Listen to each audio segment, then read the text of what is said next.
Welcome to the show, folks. We are Free Circle. We have a lot to talk about today. So grab yourself a cup of coffee or whatever you have to do, and let's get right down to business and see what's happening around the world. There's a lot of exciting things happening. A few days ago, Mike Pompeo stepped into the spotlight. He took his new position, and what? Where did he go? He went straight over to Israel. Before he even visited his own office, he was boogied over to Israel. What is actually going on? So let's listen to what's happening. This is their trip to Israel. Let's listen to Mike Pompeo and Benjamin Netanyahu.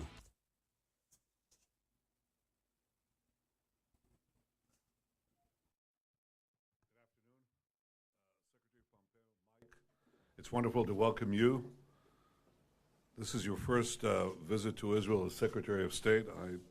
I think it's significant that you chose, as did the President, to include Israel in this important itinerary. I think it's symbolic of our friendship, which is deep and getting even deeper and stronger.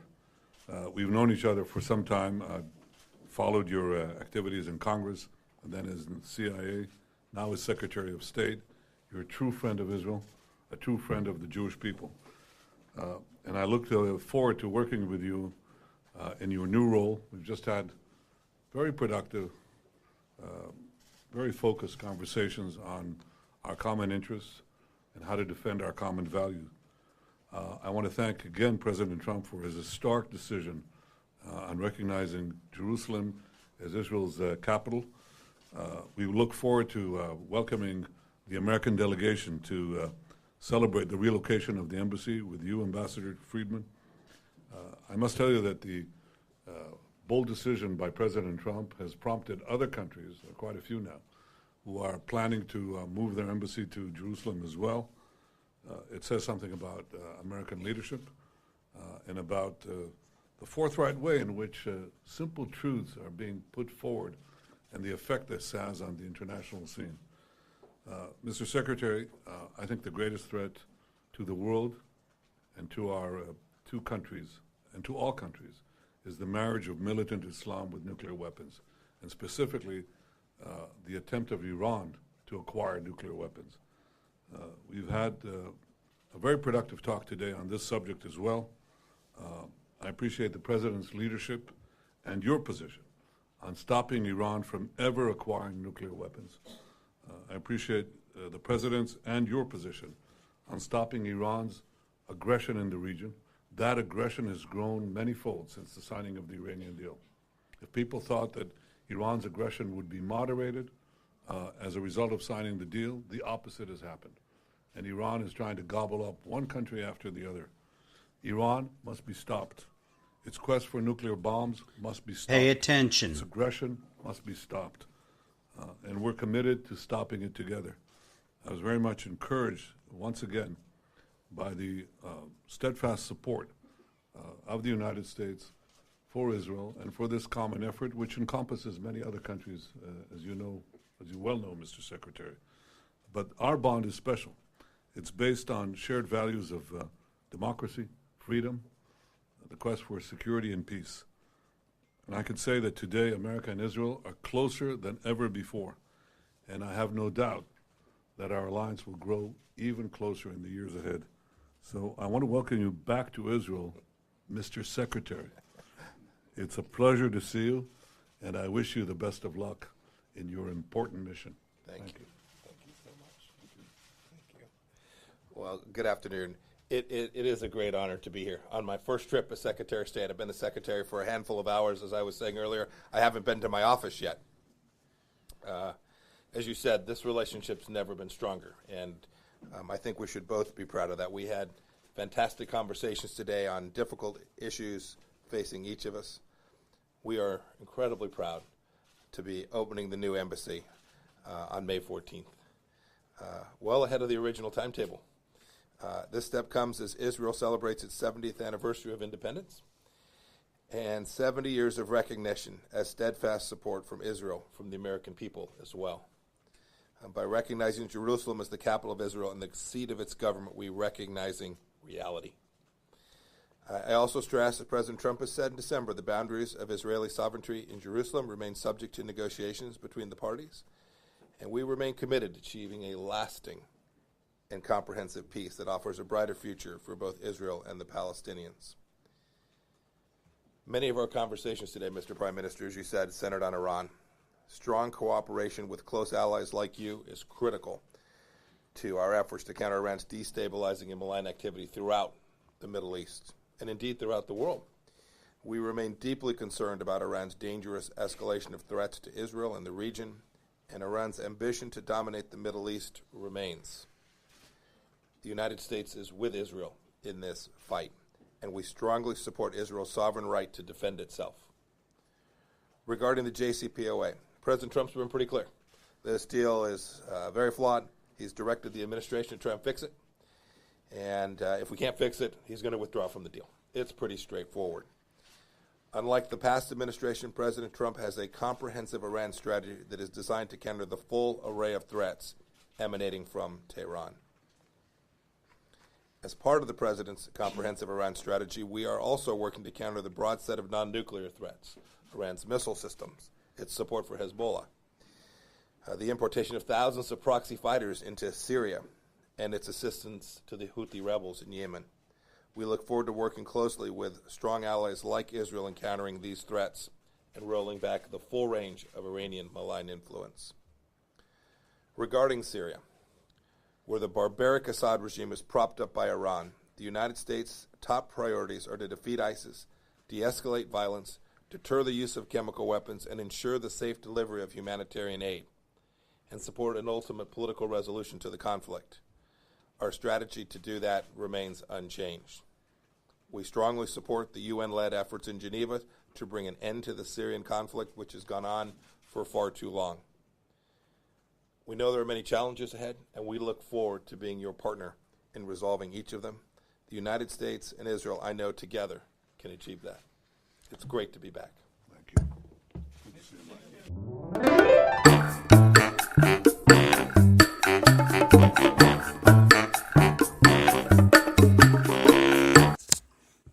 All right, so people, interesting things. That was just the other day when Mike Pompeo took his office. Very interesting that he went right over and conducted meetings with Israel, and there's a lot happening in the Holy Land right now, and we have to pay attention.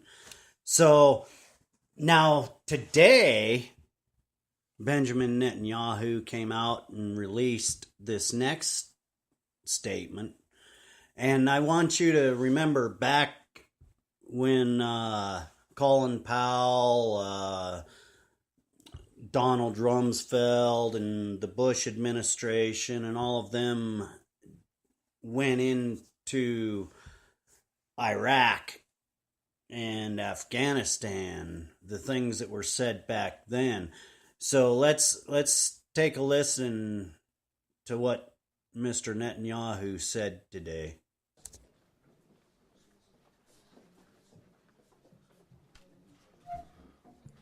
Good afternoon, Secretary Pompeo, Mike.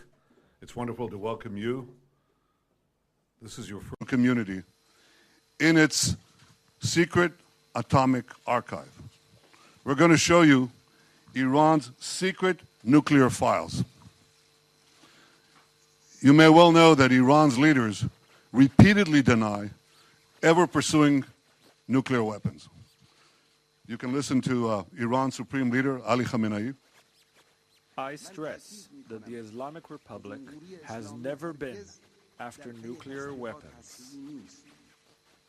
You can listen to Iran's President, Hassan Rouhani. Nuclear weapons and other weapons of mass destruction have no place in Iran's security and defense doctrine and contradict our fundamental religious and ethical convictions. This is repeated by Iran's Foreign Minister, Javad Zarif. We didn't have any program to develop nuclear weapons. Anyway, we consider nuclear weapons both irrational as well as immoral. Well, tonight I'm here to tell you one thing. Iran lied. Big time. After signing the nuclear deal in 2015, Iran intensified its efforts to hide its secret nuclear files. In 2017, Iran moved its nuclear weapons files to a highly secret location in Tehran. This is the Shohrabad district in southern Tehran. This is where they kept the atomic archives, right here. Few Iranians knew where it was, very few, and also a few Israelis. Now, from the outside, this was an innocent-looking compound. It looks like a dilapidated warehouse. But from the inside, it contained Iran's secret atomic archives locked in massive files. Actually, they're a little bigger than this, okay? A few weeks ago, in a great intelligence achievement, Israel obtained 0.5 ton of the material inside these vaults. And here's what we got. 55,000 pages. Another 55,000 files on 183 CDs. Everything you're about to see is an exact copy of the original Iranian material. You may want to know where are the originals? Well, I can say they're now in a very safe place. Here's what the files included. Incriminating documents, incriminating charts, incriminating presentations, incriminating blueprints, incriminating photos, incriminating videos, and more. We've shared this material with the United States, and the United States can vouch for its authenticity. We will also share it with other countries, and we'll share it with the International Atomic Energy Agency. So let me tell you the history of this material. We've known for years that Iran had a secret nuclear weapons program called Project Ahmad. We can now prove that Project Ahmad was a comprehensive program to design, build, and test nuclear weapons. We can also prove that Iran is secretly storing Project Ahmad material to use at a time of its choice to develop nuclear weapons. Here's what Project Ahmad's explicit goal was: creating nuclear weapons. This is an original Iranian presentation from these files. And here's the mission statement: design, produce, and test 5 warheads, each with 10 kiloton TNT yield, for integration on a missile. You don't have to read Farsi to see 10 kilotons here, TNT. This is the specific goal of Project Ahmad. That's like 5 Hiroshima bombs to be put on ballistic missiles. This is an original Iranian spreadsheet from the archives of Project Ahmad. Look at what it has here: yellow cake production, centrifuge enrichment process, warhead project, simulation project, and test. And indeed, when we analyzed what's in these archives, we found that Project Ahmad had all the 5 elements, the 5 key elements of a nuclear weapons program. I want to take them one by one. First element is designing nuclear weapons. This is an original Iranian illustration of a weapon. Again, you don't have to read Farsi to understand this. This is U-235, that's enriched uranium, right here at the core. That's the only place where you find in the core enriched uranium. And here's an Iranian simulation, original Iranian simulation, putting all these components together. That's the first component. Second component, developing nuclear cores. Here's a photo showing the casting process and a cast metal core from the archives. And here's the secret underground facility the Iranians were building to produce nuclear cores. We have hundreds of documents for each of these components. Third component, building nuclear implosion systems. This is an original Iranian photo of a measuring device for implosions. And here's a simulation of a nuclear implosion. Fourth element, preparing nuclear tests. Here's a map of 5 potential locations for a nuclear test in eastern Iran. 1, 2, 3, 4, 5. We have many, many more such documents. And fifth, integrating nuclear weapons on missiles. Here's a design for a nuclear payload on a Shahab 3 missile from the archive. Here's the warhead. Here's the bomb. And I don't have to remind you, I think, that Iran is continually expanding the range of its ballistic missiles, its nuclear-capable missiles. They started with 1,000 kilometers. They're now up to 2,000, roughly. They can reach Riyadh, Tel Aviv, Moscow, but they're working on far, far greater ranges. They're planning much longer range missiles to carry nuclear weapons. So these files conclusively prove that Iran is brazenly lying when it says it never had a nuclear weapons program.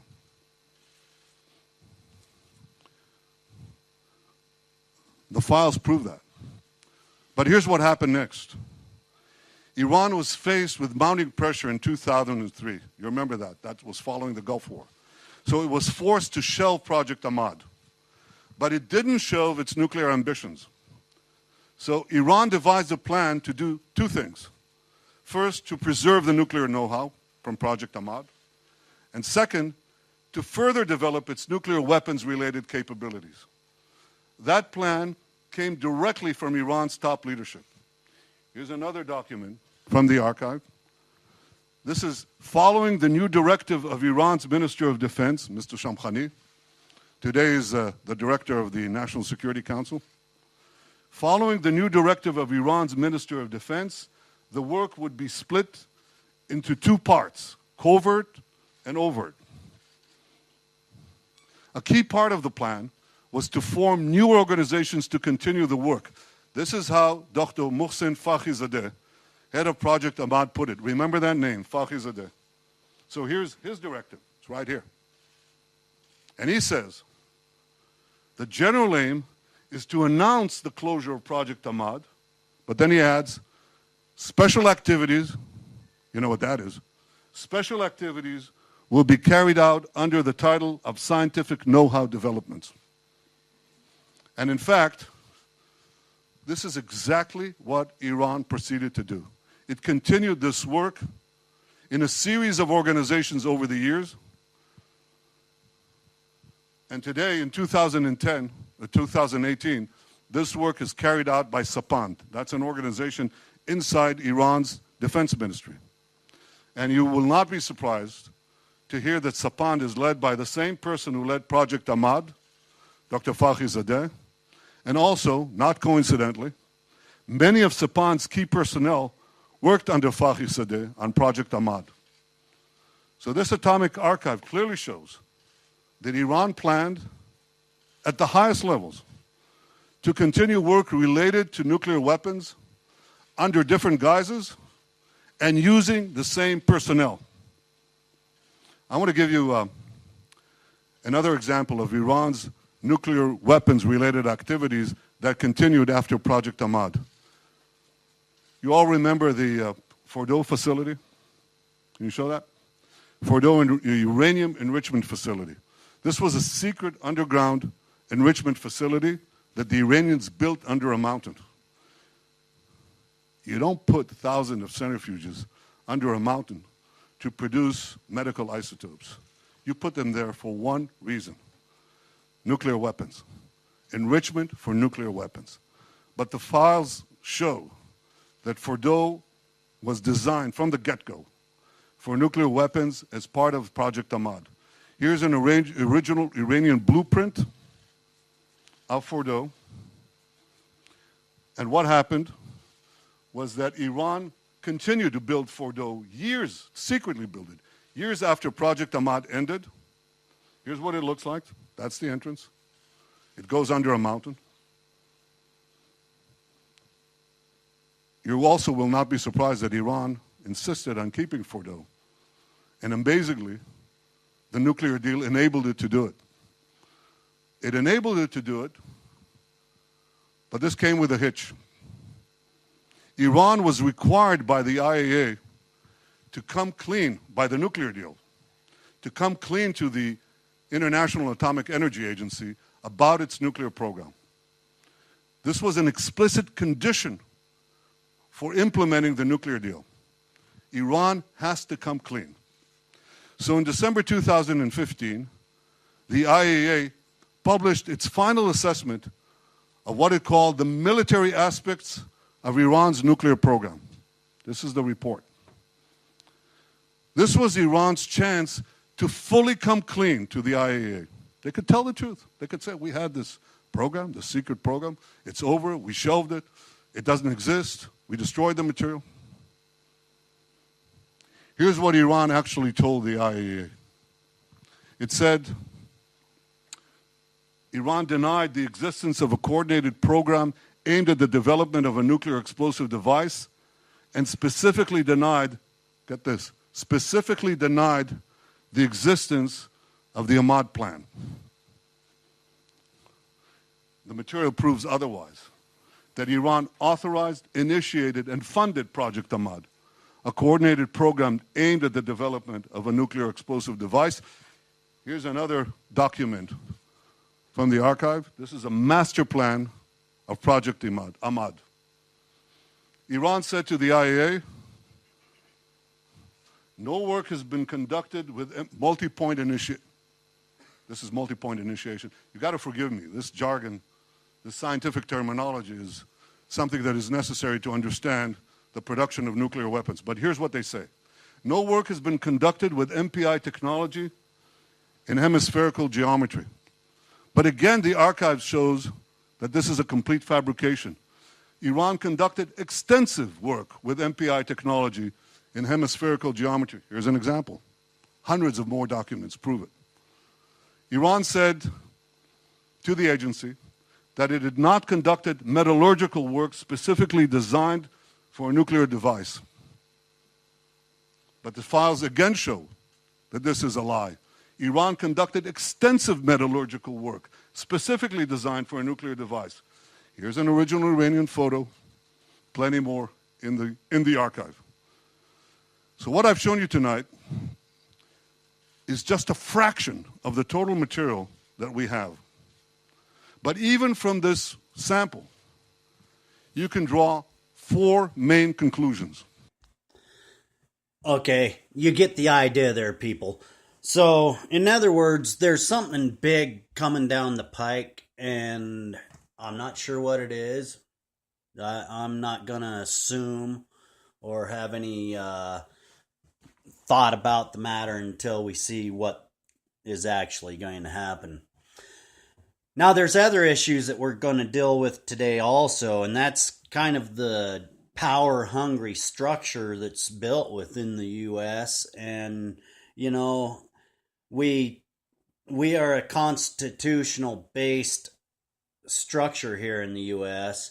We're a republic based on a democratic form of government. And a lot of people get confused with that. But anyway, the idea of our Constitution is to limit the powers of our government. And it clearly states in the Constitution what's not outlined in the Constitution reverts back to the states or respectively the people. So anyway, our people in power today, and it goes from the little guy at the post office, the library, all the way on up to the President of the United States. It's just in our structure now, and we have to break this type of nonsense. A lot of these people have no idea what the Constitution even says, but yet they're upholding an oath to defend. So, we're going to jump in and listen to the preamble to the Constitution the way it is actually supposed to read, and then we're going to trip back in time a little bit to program, the Andy Griffin, Barney Fife, Mayberry. It reminds me of Barney Fife and the Constitution. So we're going to go ahead and follow what the preamble to the Constitution says, and then we're going to see what Barney Fife and the way it seems that a lot of people today think. So let's listen to the preamble here. The Preamble to the U.S. Constitution. We, the people of the United States, in order to form a more perfect union, establish justice, ensure domestic tranquility, provide for the common defense, promote the general welfare, and secure the blessings of liberty to ourselves and our posterity, do ordain and establish this Constitution for the United States of America. Let's go ahead and let's listen to that one more time and really, truly listen to this. The Preamble to the U.S. Constitution. We, the people of the United States, in order to form a more perfect union, establish justice, ensure domestic tranquility, provide for the common defense, promote the general welfare, and secure the blessings of liberty to ourselves and our posterity, do ordain and establish this Constitution for the United States of America. None of what was just stated is occurring today. And we are structured on a society that just lays back because our experts, they know what they're doing. We should just allow this expert to tell us what is right. Here, let's listen to our expert. Andy? Hi, boy. Look at that, would you? What's that? My old history book. The one I used way back in the 8th grade. I'll be dogged. Yeah, with all this talk with Opie about how good he's doing in school and all, I got to thinking about my own schooling and I dug that up. My old history book. Bernard P. Fife. This book belongs to Bernard P. Fife. If lost or stolen, please return to Bernard P. Fife. Signed, Bernard P. Fife. Your book? Yeah. Look at the next page.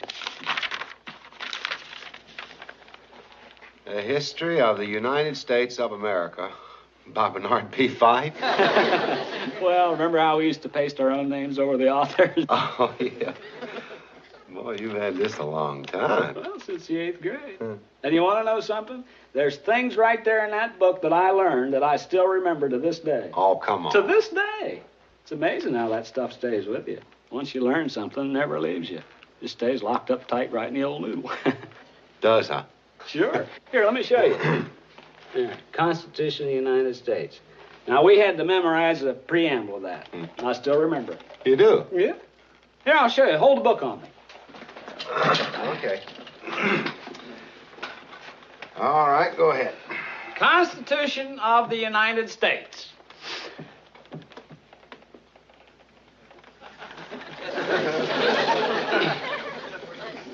Why don't you just give me the first word and then I'll know the rest. Okay, we. We. We? We. Are you sure? I'm looking right at it. Oh, we. We.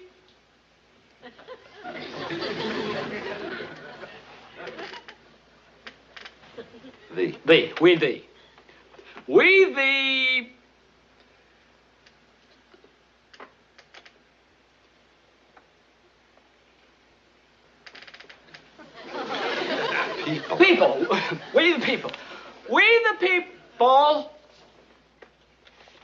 We the people. We the people.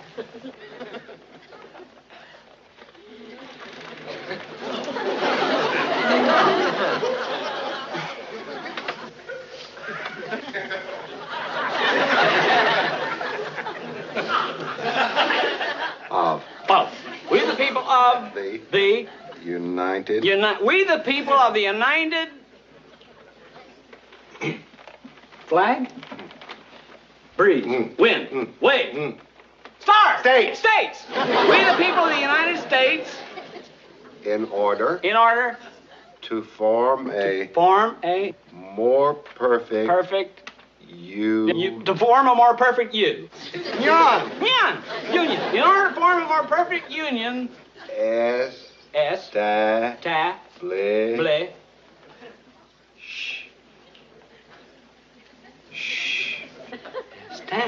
Establish. Establish. Just. Establish just. Test. Justice. Establish justice. Ensure domestic tranquility. Provide for the common defense. Promote the general welfare. And secure the blessings of liberty to ourselves and our posterity to ordain and establish this Constitution for the United States of America. You want to run through that again, or do you think you got it? I got it. You learn something, you learn it. I hope you got it, people. So, to quote James Madison, a well-instructed people alone can be permanently a free people. So, you need to educate yourself and understand what you read. You can't be a Barney Fife and keep your liberties, your freedoms, and your permanent freedom. See, if you allow individuals to come in and tell you this is the way it is, such as experts, you're down a slippery slope. The Constitution was written by some very intelligent men. They came together and it took very arduous dealings, interminglings, and steadfast abilities to come together and ordain this Constitution. And it's up to you and me to ensure the existence continuous for our posterity. You have to understand, experts are not the way to educate yourself. You have to get hands-on. You have to understand what's going on around you. You have to be self-sufficient in every way possible. Experts are tearing America apart.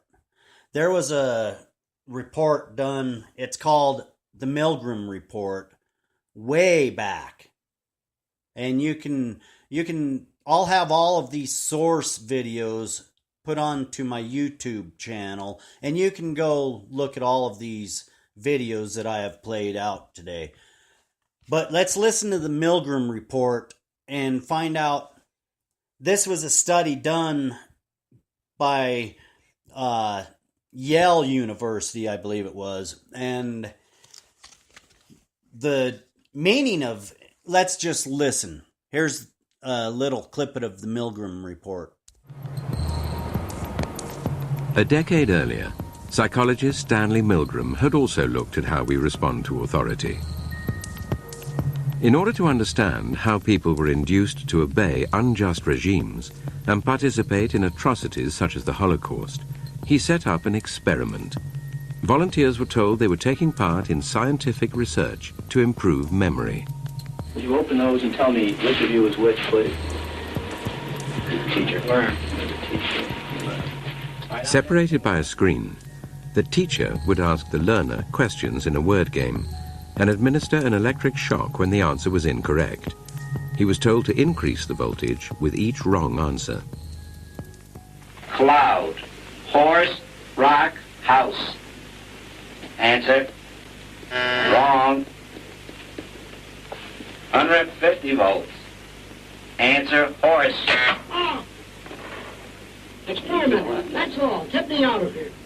Get me out of here, please. Continue, please. Go right on. I refuse to go on. Let me out. He refuses to go on. The experiment requires you continue, teacher. Please continue. Participants didn't know that the learner was really an actor and the so-called shocks harmless. You're going to get a shock. 180 volts. I can't stand the pain. Let me out of here. Can't stand it. I'm not going to kill that man there. I mean, who's going to take the responsibility if anything happens to that gentleman? I'm responsible for anything that happens here. Continue, please. All right, next one. Slow. Walk, dance, truck, music. Two-thirds of volunteers were prepared to administer a potentially fatal electric shock when encouraged to do so by what they perceived as a legitimate authority figure. In this case, a man in a white coat. 375 volts. I think something's happened to that fellow in there. I don't get no answer.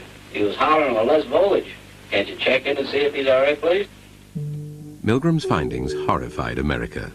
They showed that decent American citizens were as capable of committing acts against their conscience as the Germans had been under the Nazis. Better pay attention, people. It's happening. You know, right in front of our face again.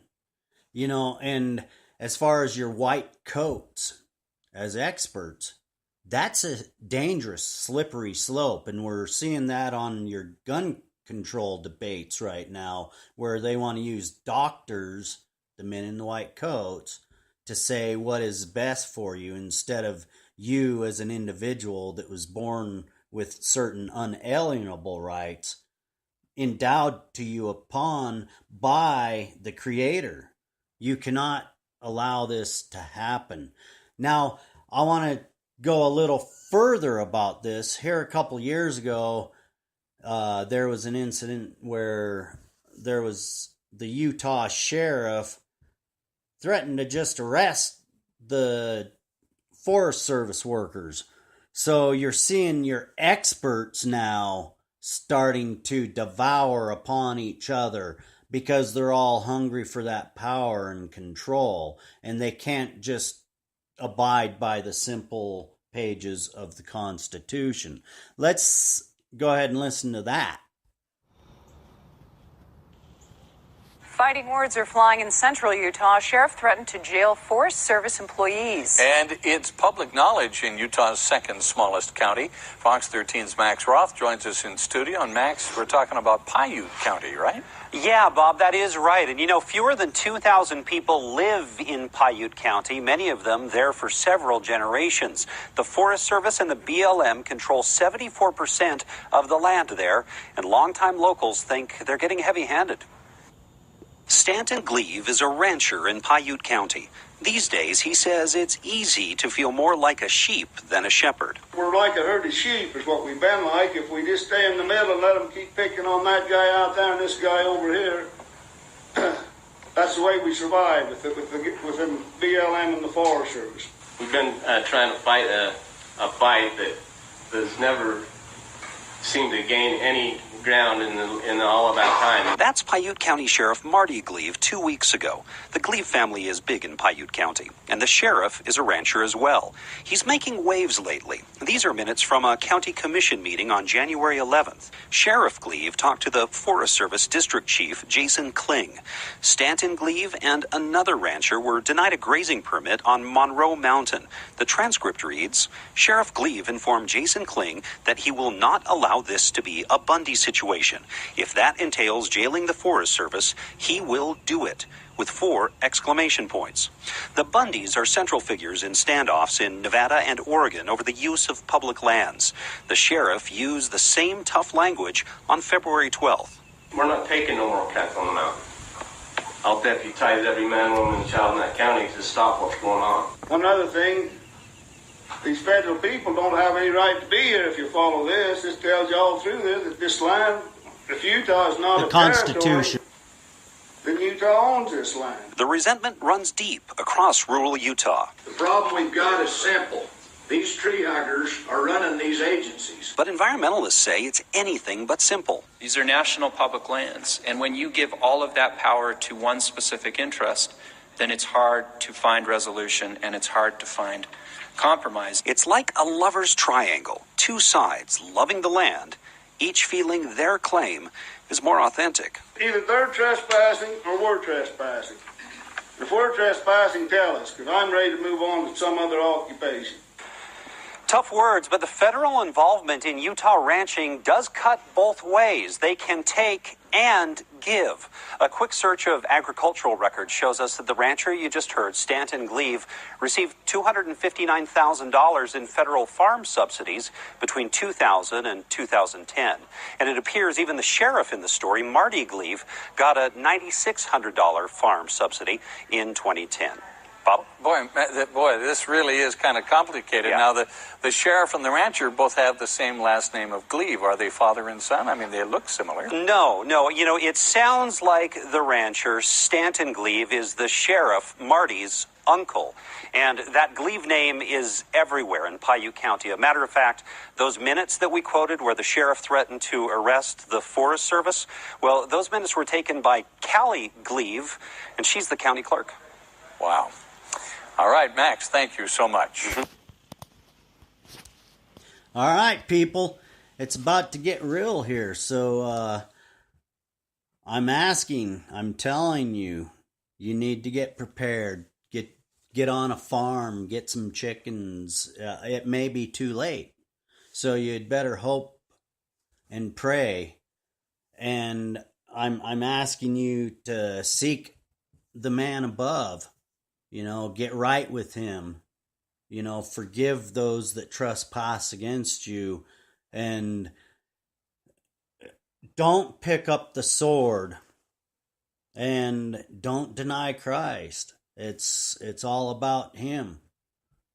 So, you know, in the end, we only have ourselves to answer to until we step in front of the man upstairs. And then that's when things get really real. This is just earthly, this flesh. But you can prepare, get ready, you know, have things on hand, have fresh water, stock up on what you can. It's hard for poor people now. It really is. So, you know, get out there, start talking to your neighbors, befriend people, you know, don't have animosities towards one another. You need to understand they have this thing, if they can divide us, they conquer us. We're one great big family. And we need to come together. Get ready, get prepared. Get ready! Jesus is coming soon. I hope you're prepared in all ways. I'm Ed Waters, and it's been a pleasure. Join us next time on the Free Circle Fireside Chat.